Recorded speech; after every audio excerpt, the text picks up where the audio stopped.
Lance and Ray and Travis always do such a good job up here. And I know that sometimes some people are maybe a little bit disappointed when they look up and Rabbi's not there playing guitar. But there's always consolation knowing, well, after that, we get to hear a word from Rabbi. And unfortunately, that's not the case today. You guys are going to be listening to me. I'm actually planning on beating Lance's record today of 52 minutes. So buckle up. Lance had mentioned the 9th of Av, or Tish B'Av. Did I say that right, Dave? Is that right? No? Okay. So I didn't know a lot about it. Several weeks ago, I'd reached out to Rabbi and just mentioned, I said, hey, if someday you need a day off, way down the road, and you'd like me to, maybe give a message, I'd be happy to do that. And he's like, oh yeah, let's do it on this day. And I was kind of thinking like maybe a year or two down the road. And he's like, yeah, do it on this day. So I said, okay, that's great. So for the last several weeks, I've been kind of preparing. And last week he sent me a text and he's like, oh, by the way, you'll be speaking on the 9th of Av. And it's a really, really, really, really important day. So no pressure. It's like the most, it's like the most historically significant day for the Jewish people. And he decided to have me, who's new to the Messianic movement, probably in the last couple years. I'm a Gentile. I spent a third of my life going to Andy Stanley's church. So, who better than me to deliver the message on the 9th of Av? So I did a little bit of research on it, and this is what I found out, which is really amazing. And if everyone doesn't know this, it's a pretty good history lesson. So the 9th of Av. So it was the 9th of Av, 1313 BC, when the spies returned the bad report. Right, so that was on the 9th of Av. They said the land was unconquerable, and they wanted to return to be slaves in Egypt. Then 890 years later, the temple was destroyed on the 9th of Av. And then 500 years after that, the second temple was destroyed on the 9th of Av. Sometime after that, the Jews tried to rebel against the Romans, and they were slaughtered in the Battle of Betar, I think it was. That happened to be on the 9th of Av as well. In 1290, the Jews were expelled from England on the 9th of Av. And in 1492, everyone remember what happens? Columbus sailed the ocean blue, right? The Jews also got kicked out of Spain that year on the 9th of Av.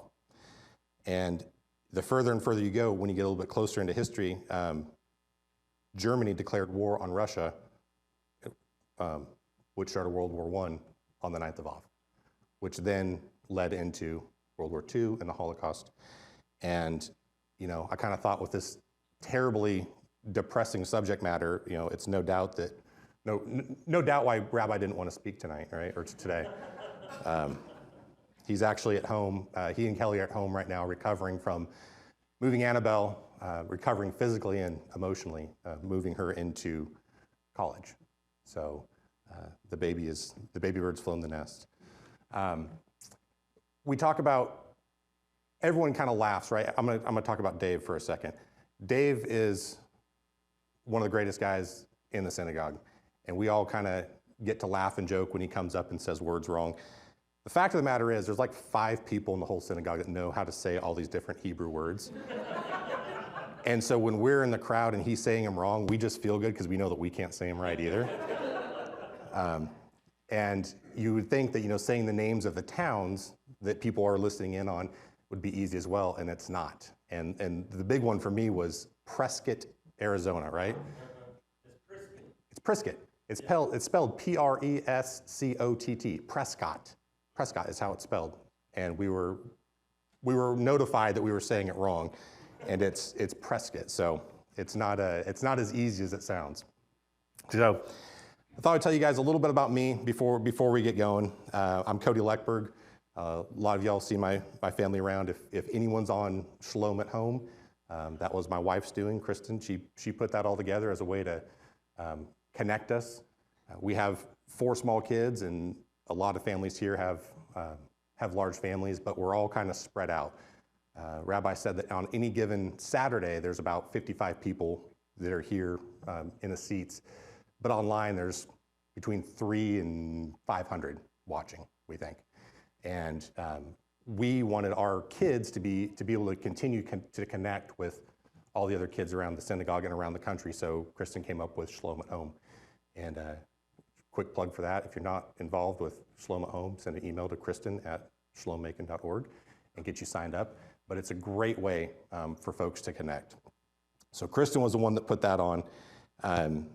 And we've just been really, really blessed by that, and really just being part of this awesome congregation. I mentioned that I'm a Gentile, and I spent a long time at Andy Stanley's church, and it's actually where Kristen and I met. But I grew up in a small town in Oregon called Bend, which is used to be a great town. Used to be a fantastic town. It's kind of gone downhill since I was a kid. It was probably one of the most beautiful places to live. Incredible mountains. We lived at the foot of the Cascades. There's beautiful lakes to fish in and rivers, and we lived in the desert. It was very, very cool.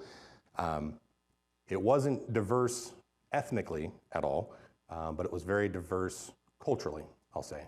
When I was in high school, the folks that you'd run into, you'd come into high school and you would see sort of the typical, the jocks and the preppies and whoever else. But where I'm from, we had a couple other kind of different groups. We had cowboys, and when I say cowboys, I mean actual cowboys, like they lived on a ranch and they rode horses and they roped cattle. We lived at the foot of the Cascades, so we had a lot of snowboarders and ski bums, things like that. We actually had a lot of, there's a big logging industry there, so we had loggers and lumberjacks, which are a real thing. People don't think those are a real thing. My family come from a family of lumberjacks, actually. And I grew up in the late 90s, late 80s, early 90s, and I got to be on the forefront of, this is something Rabbi and I talk about all the time, but I got to be on the forefront of probably the greatest music movement of all time, which would be 90s alternative, grunge, which may not have been as popular down here, but needless to say, with lumberjacks and Nirvana fans, it was like covered in flannel for like front to back for years. But the big thing, one of the big things there was, because we're in such a beautiful area, it brings probably the biggest population, which was hippies. Tons of hippies in Bend. Oregon is already kind of crunchy as it is, but Bend became kind of the mecca of the hippies. But what was cool about it is we had all these different kinds of people, and we didn't really have a lot of friction. Everyone really got along really well, for the most part. And that kind of bled into religion. We have friends that were, I didn't grow up in church at all. We never went. But I had friends who were Christian and Catholic, a lot of friends that were atheists. I had a handful of friends that were Wiccan, like full-on Wiccan, like would dance naked in the fields during the summer solstice. That's a real thing. And it was just sort of, that's how it was. That's kind of the vibe of Central Oregon. It's just sort of, hey man, whatever works for you. So not growing up in the church, the only real experience I got was with my Aunt Karen. My cousin Patrick was my best friend growing up, and anytime I'd spend the night over there, she'd make us go to church, which we didn't like. The only upside to it was donuts. They would serve donuts, so that was like, all right, I'll go anywhere for a donut. I can spend an hour anywhere for a donut. And we never really got a lot out of it. We were just trying to make it through and get out so we could go, ride dirt bikes or whatever we did. So that was really the only real Christian influence that I had in my life. When I was in the first grade, I went to a public school, and there was an organization in our town called The Good News. And The Good News is actually still around. It has a really interesting ministry model. But what they would do is they had a little travel trailer. These two ladies, they had a little travel trailer, and they would pull onto a school campus, and if you had your parents' permission, you could go listen to The Good News. And you got to miss one class at the end of the day, which signed me up for that. And so my mom signed the permission slip, and I got to go listen to The Good News. And it was through that, and it was through these ladies that, I heard the gospel. I understood, Jesus was the Son of God. Jesus came here to die for our sins. And, And I, like I said, accepted Jesus into my heart. The way we would say it was, I became a disciple of Yeshua at that point. And I know there's a lot of debate among folks in the Messianic world as far as the idea of, accepting Christ or becoming a Christian or being saved or whatever.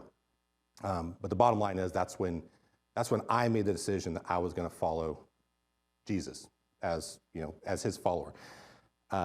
Growing up, like I said, didn't go to church, didn't have a Bible, and it was pretty cool to see Jesus reveal himself to me, even without those things, even without going to church on Sunday, even without having a Bible in our house. He still revealed himself to me and did so throughout the rest of my life, which was pretty incredible.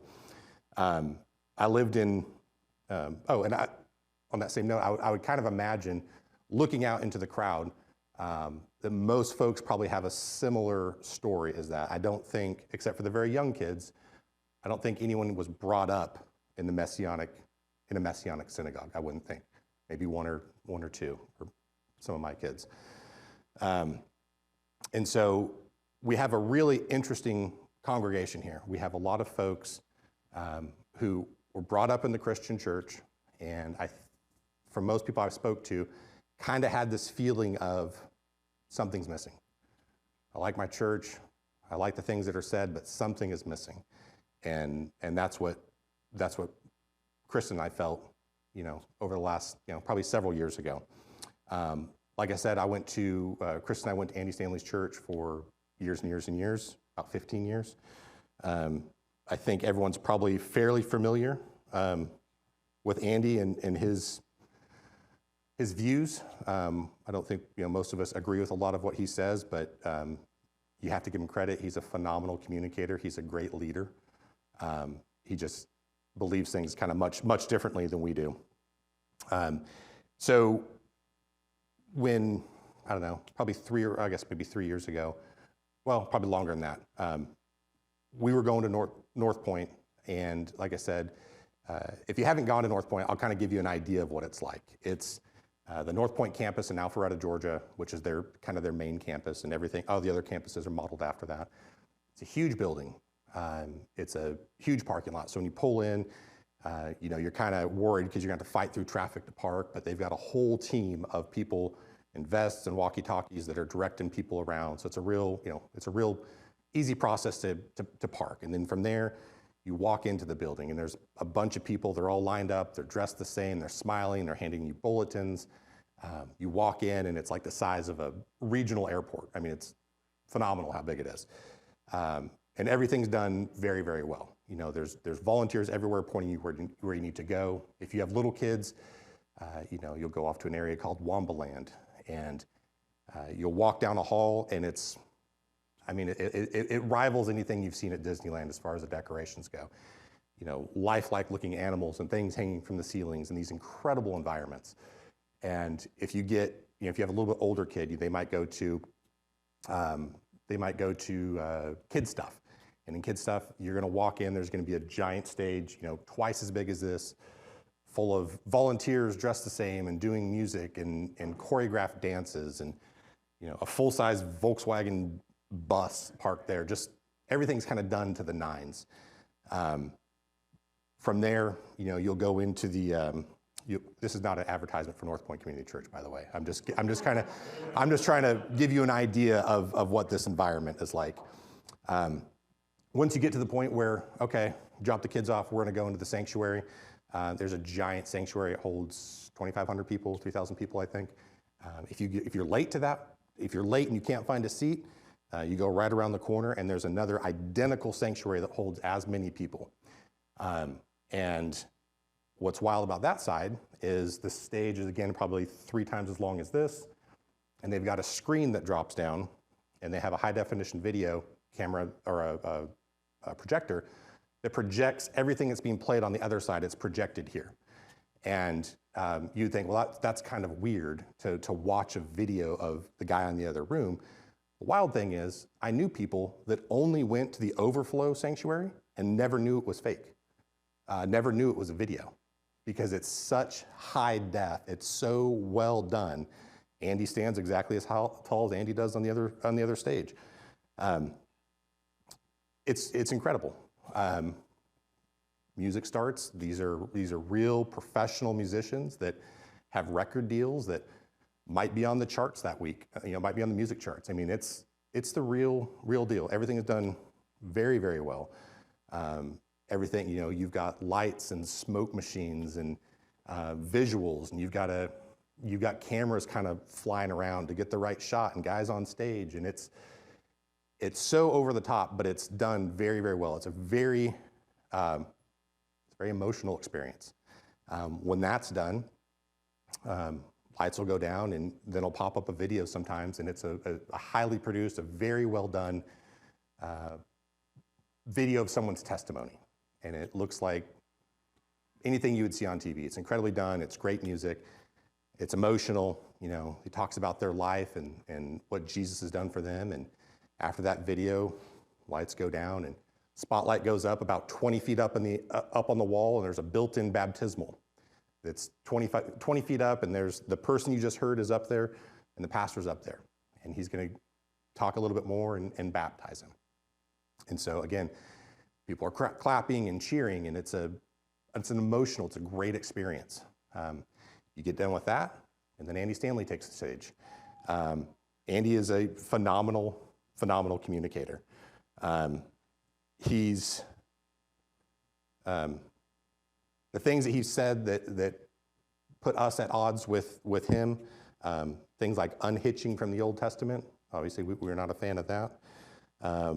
An op-ed that he wrote, and I quote this out so we can all be on the same page here.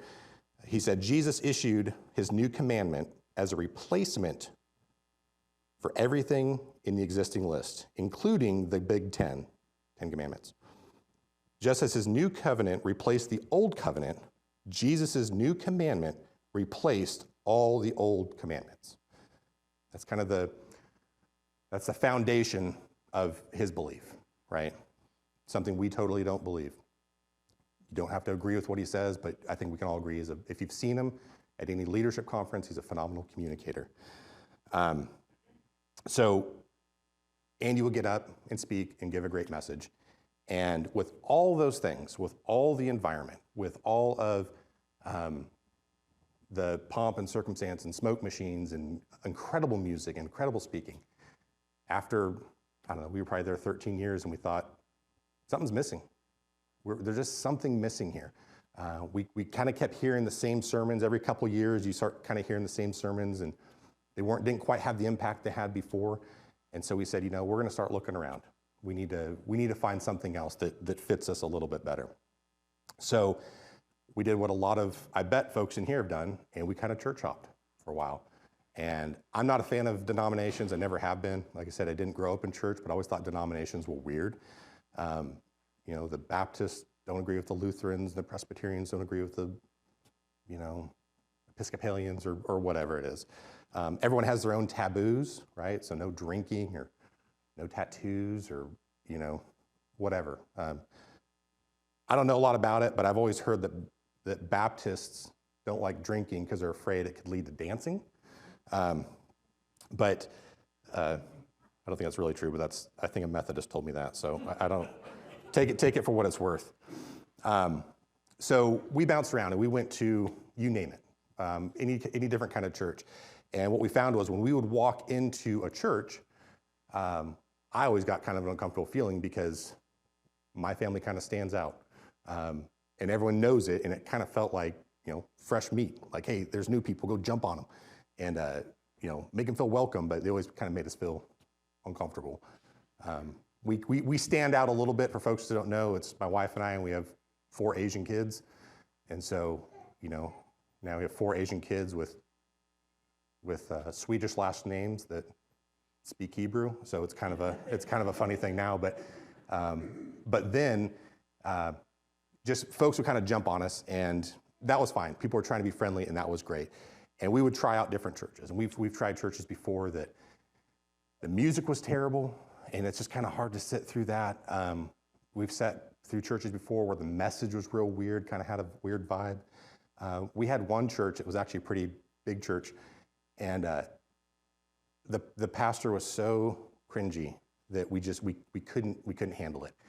And my wife's like, we have to leave.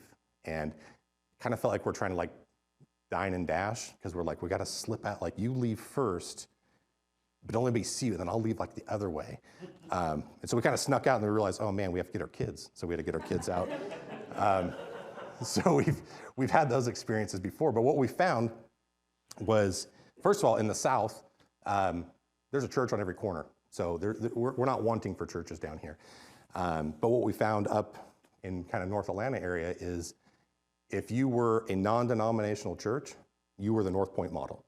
You did everything the same way North Point did, only you didn't have Andy Stanley as your speaker. So we would bounce back and forth. We would do this, then we go back to North Point for a little while, and then we would find another church, and we did this back and forth. And we finally got to a point, we went to a church that we really liked. It was a smaller church, non-denominational, but wasn't really the North Point model. And we were feeling pretty good there, but after maybe a year, something's missing. We feel like something's missing here. And it was about that same time that Kristen came to me, and she said, I keep reading, things keep popping out when I'm reading scriptures. And the thing that's popping out to me right now is the Sabbath. I feel like we need to honor the Sabbath. I think we need to take that day off and not work. To which I was like, nah, I'll pass on that. Saturday is the day I go to Home Depot and do my shopping. We do all kinds of work. All the projects are done on Saturday. So now we're not going to do that.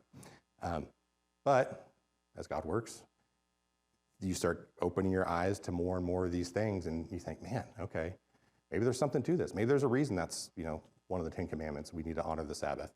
So we started doing that the way we knew how. We just stopped working, and we would try to do like a Shabbat dinner on Friday nights. But it was kind of a bummer because I couldn't work on Saturday, and then we go to church on Sunday. So we're still going to church. So honoring the Sabbath on Saturday and then going to church on Sunday, I wasn't getting any projects done around the house. And it was kind of irritating. And so we kind of kept going along and trying to figure out, what the best thing was for our family. And we kind of got into a little bit of a groove. And then Kristen came to me and she's like, I think there's something to these dietary restrictions. I don't think we should eat pork. And I was like, not just no, but like Gehenna no. Like, this is not going to be a thing. Like, you're not taking tasty bacon away from me. I'm sorry. And I fought it. I was like, we're not doing that. We're not Jewish. We're not doing that. And once again, God works on you. You start reading more things. And of course, she was finding things in the scriptures and pointing them out to me. I'm like, okay, well, I guess we'll maybe give that a shot. And I think the last pork I ate was a sausage, egg, and cheese biscuit from Chick-fil-A, which was so good, so good. But it's okay. I don't miss it. And so doing these things, right? We had our friends obviously started to notice. Our church friends started to notice. Our family started to notice, and it kind of raised some eyebrows, right? We had friends over that we invited them over for dinner, or we invited them over, and they said, "Oh, let us bring lunch." Okay, great. And Kristen got off the phone, and I said, "Well, did you tell her that we don't eat pork?" And she said, "No, she's not going to bring over anything pork." I was like, "Well, maybe just ask. Maybe just say it." And so Kristen called and said, "Hey, what do you plan on bringing for lunch?" "Oh, I'm making ham sandwiches." Kristen's like, "We don't eat pork anymore." And she goes, "Oh, I didn't realize you guys were so legalistic." And she didn't say it in a mean way at all. She just was kind of shocked that was a legalistic thing. And so we said, that just is what it is. And that opened up a conversation to some degree. The time we gave up pork was kind of at the end of the year, which what happens at the end of the year? Thanksgiving ham, Christmas ham, New Year's Eve, or New Year's Day, which for folks watching around the world and around the country, in the South, in America, there's a meal that you eat on New Year's. And there's black-eyed peas and collard greens, which are for wealth. There's cornbread, which symbolizes gold. And there's pork, which symbolizes, of course, health, of all things. And so we stopped doing things on Saturdays. We stopped eating pork. My My in-laws were kind of looking at us a little bit sideways. They weren't real on board with it, but I don't know. They weren't real happy about it. They weren't being ugly about it anyway. But I'll say this for folks that can't see, my in-laws are sitting right here today, and they're going to be Torah Club leaders here in the next few weeks. So another amazing way that God works. So, pork was one thing. We talked about shellfish. I've never been a fan. Kristen loves shrimp. Shrimp quesadilla, probably her favorite thing that she would eat. Shrimp's always grossed me out. I've always told her that anything with a line of poop going down its back, maybe not the best thing to eat, but protein. But I've just been grossed out. Like crab, lobster, scallop, they're all catfish. They're all bottom feeders. They all kind of gross me out, so I've never really ate it. So giving up pork wasn't a big deal. Or giving up shellfish wasn't a big deal. There's a great scene from the movie Pulp Fiction that I can't quote all the way because of all the language. But there's a point where John Travolta and Samuel L. Jackson are sitting down to have breakfast, and Vincent says, "Hey, you want some bacon?" Samuel L. Jackson, Jules says, "No, man. I don't eat bacon." He goes, "Why, are you Jewish?" He goes, "No, man, I ain't Jewish. I just don't dig on swine." He goes, "Why not?" Jules says, "Pigs are a filthy animal. I don't eat filthy animals." And Vincent says, a very true statement, "Yeah, but bacon tastes good. Sausage tastes good." And Jules says, "A sewer rat may taste like pumpkin pie, but I'd never know because I wouldn't eat the filthy thing." That's how I've always felt about those kind of foods, and it turns out, I think it's how God feels about them too. But the deal is, it's not that big of a deal. It wasn't that big of a deal. Once we got into it, it wasn't that big of a deal for me to give that up. Along those same lines, for those of you that don't know me, or people that do know me, no, I don't drink. I don't drink alcohol. I never have. When I moved to Atlanta from Oregon and started hanging around Christian people, I remember I went out with some friends one night and they all ordered beer. And I was kind of shocked by it because I didn't grow up around Christian people. I didn't think Christians drank. And so they all ordered beer. I was like, "Oh, that's kind of interesting." And they said, "You want beer?" And I said, "Nah, I'm good. I don't, no big deal." And that was fine. But as I got a little bit older, kind of in my early 20s or mid 20s, and people would offer me a beer or whatever, I'd say, "No, thanks." And then people started asking me, "Why? Why don't you drink?" And at first I kind of gave, that's not my thing. It's awkward to say, "Oh, I grew up in a family full of alcoholics, so it doesn't work with my DNA." So I just kind of say, "That's not really my gig." But the more people would press me on it, I came up with a great response. People would say, "Why don't you drink?" And I'd say, "Oh, because I love Jesus." And it was a joke, but it just made people feel really uncomfortable, Christians especially, because a lot of Christians down here don't drink. So if they say, "You want to drink?" I said, "No, I love Jesus. I don't drink." They immediately felt judged, and they wouldn't talk to me about it anymore. And it was always kind of funny to me.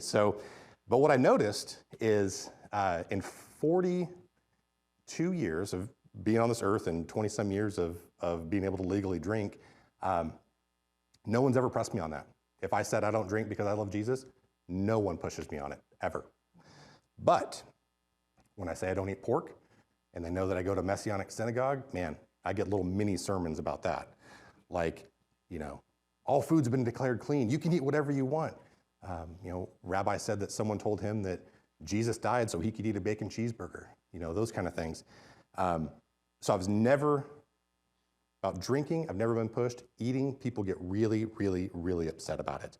As a matter of fact, when we were at that church, I was part of a men's group, and a good friend of mine kind of led this group, and that was kind of the time we were transitioning out of the church, and I had met back up with him sometime later for lunch, or for breakfast, and of course we met at Waffle House because we're in the South, and I ordered my normal, which was an all-star, eggs over medium, hash browns, but no bacon.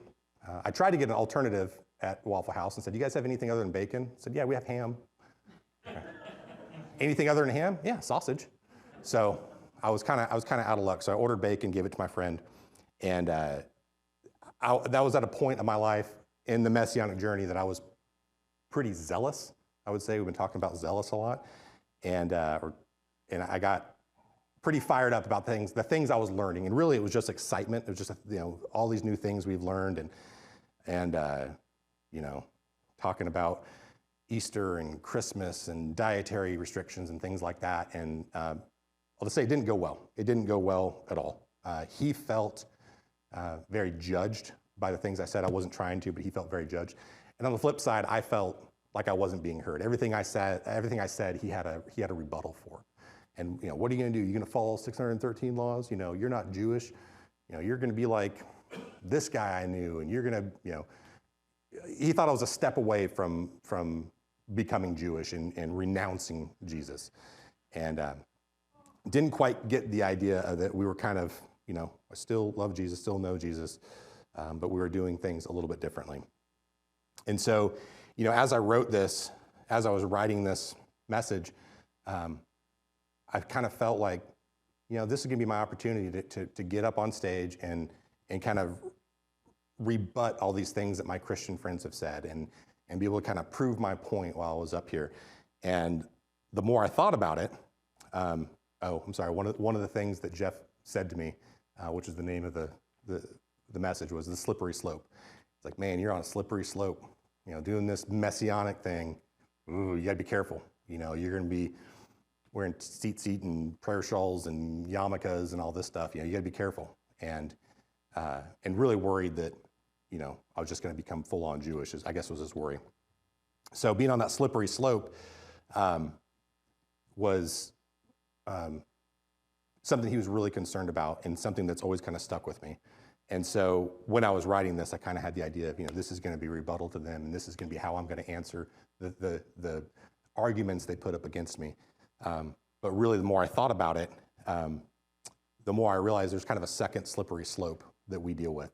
And that second slippery slope is us, and is us being sort of judgmental towards our friends who aren't in the Messianic movement, our friends that are still celebrating Christmas and Easter and eating pork and things like that. And it's really easy, especially when you get into a good community like this, where you're around people that believe the same way you believe and eat the same way you eat and celebrate the same way you celebrate. It's easy to kind of stay in this little cocoon and sort of stiff arm the people that don't believe the same way you believe. I have an assumption that most people here probably have dealt with that to some degree. I imagine you came from a Christian church, you started making this transition, you started getting a little bit of a pushback, and I imagine that most people at some point said, hey, you didn't say it out loud, but you said it internally. I'm doing it the right way. You're doing it the wrong way. You should probably listen to me. And really, I don't think that's the way it needs to be. The slippery slopes that people have kind of talked to me about are putting too much emphasis on the Sabbath. You don't have to take that day off. You should be going to work on, you should be going to church on Sunday. We had a neighbor at our last house that was great, the Ruckers. They were our favorite people. They're in their 80s, super great folks, and very, very devout Christians, and built wells in Africa and built orphanages in Africa and provide Christmas presents for underprivileged kids in Kentucky, like all the great things that a Christian should do. And let me use his big commercial mower to mow my 4 acres of grass that I had. And it's funny because I would do it on Sunday. We would have our service on Saturday and I would go out and mow on Sunday. And every once in a while he'd kind of flag me down and he'd say, hey, what are you doing? You're working on the Sabbath. And I'd say, well, Sabbath was yesterday. And he'd say, well, says who? I said, the Bible. And he'd go, whatever. And that was kind of it. He didn't really care. And that was kind of a great relationship we had. But the idea of not working on Saturday kind of made people, sort of uncomfortable to some degree. The dietary restrictions, of course, are always a really, really big one. What I found is, with pork and shellfish and things like that, denying ourselves the things that we once really liked is a great way to honor God. If you really want to read into what God has had to say about the things that we don't eat, he's pretty bold about it. He's pretty serious about it. And it doesn't seem to me that things have changed a lot since the time God said that and then when Jesus showed up. I don't think there was a big change then. So that's something that's important to me. And what we found is when people kind of push us on that, I just say, hey, listen, this is something I'm convicted about. And people, for the most part, leave it alone. Because most people are pretty polite and they don't want to attack your personal convictions. The festivals, celebrating the festivals was kind of an unusual thing for some folks. You're celebrating a Jewish festival? You're Jewish? You're not Jewish? What are you? And what I'll explain to people is, well, this is the stuff Jesus would do. Jesus celebrated these things, and we like to celebrate these things. And that normally works out. It can get awkward. And I remember one time we were at our in-laws' house for dinner on a Saturday night, and it was all of us, and it was Kristen's sister and husband and his mom. And we had dinner, and afterwards we did Havdalah like we always do. But looking at it from the outside, it seemed really weird. And I kind of realized that. It was like, okay, hey guys, everyone turn off the lights, and let's light a candle, and let's sing this weird song that you guys don't understand. And hey, put your hand in the fire, and hey, smell the spices. And I'm kind of looking around and getting kind of sideways looks, and I said, wait, Jesus did this, so it's cool. And I felt like that kind of cut the tension a little bit because, I had a friend of mine a couple weeks ago tell me that he thought I was in a cult after telling him, a good friend of mine. And, but when you do things like that, it kind of looks like you're in a cult. But Jesus did it, so it's fine. That's kind of what that's kind of what I go with everything. But the festivals they've been incredible. Shavuot, I'm sorry, was a great time. Sukkot, Shavuot, now I can't say it, Shavuot.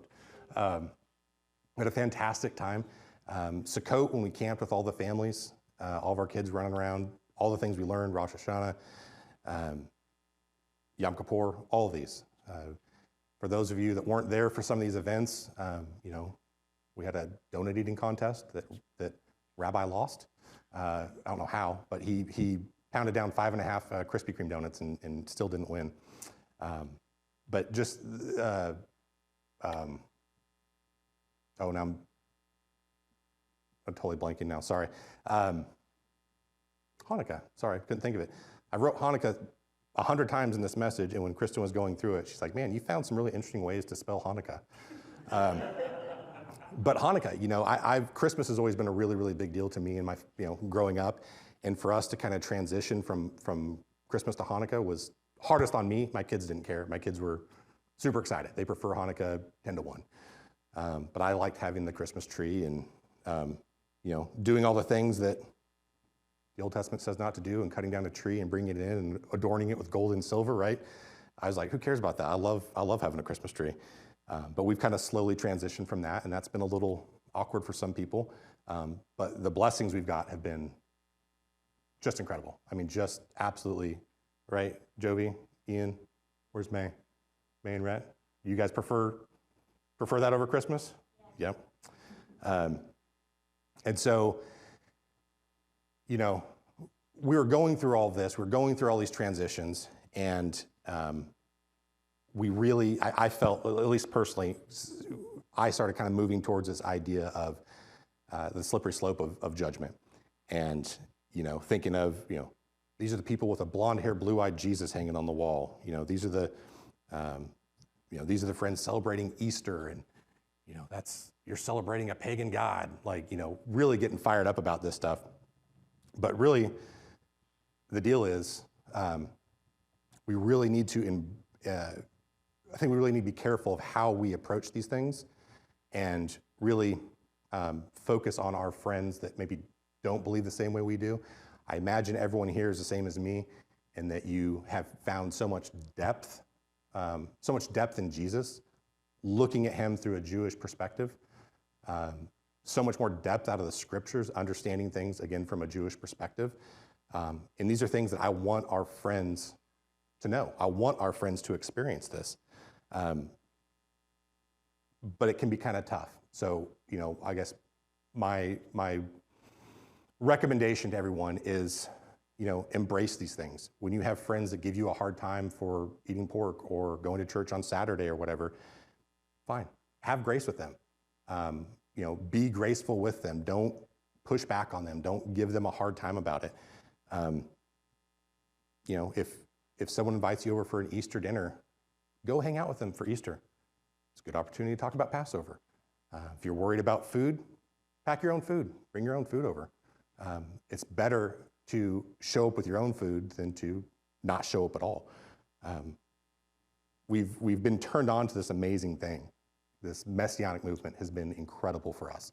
I've learned more in 2 years about Jesus and about the scriptures than I learned in the previous 40 going to church. And I want everyone, all of my friends, to experience that. I've dialed down my zeal a good bit because I think that getting excited about things can come off as sort of judgmental, especially if someone's not at all aware of this kind of messianic thing, this messianic movement. But if I distance myself from my friends who don't believe the same way I do, they're going to miss out on the blessings that we've received. I grew up with actual pagan friends. I have friends who are actually witches, and they never judged me. And I never judged them. We all got along. And I think that we, as this congregation, as a Shalom Macon congregation, I think we can do the same thing with our friends. I think we can hang out with our Christian friends who are going to eat an Easter ham, and I think we can have a great relationship with them, and I think we can kind of show them the things that we've learned. So reach out to the friends that don't do the things exactly like you do. Let them see the blessings in your life that you've received in participating in the festivals. Let them see the newfound depths of your knowledge of Jesus from looking at him from a Jewish perspective.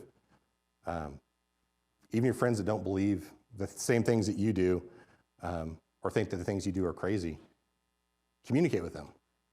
Love them. Go where they are. Be where they are. I guess in other words, just be more like Jesus. Shabbat Shalom.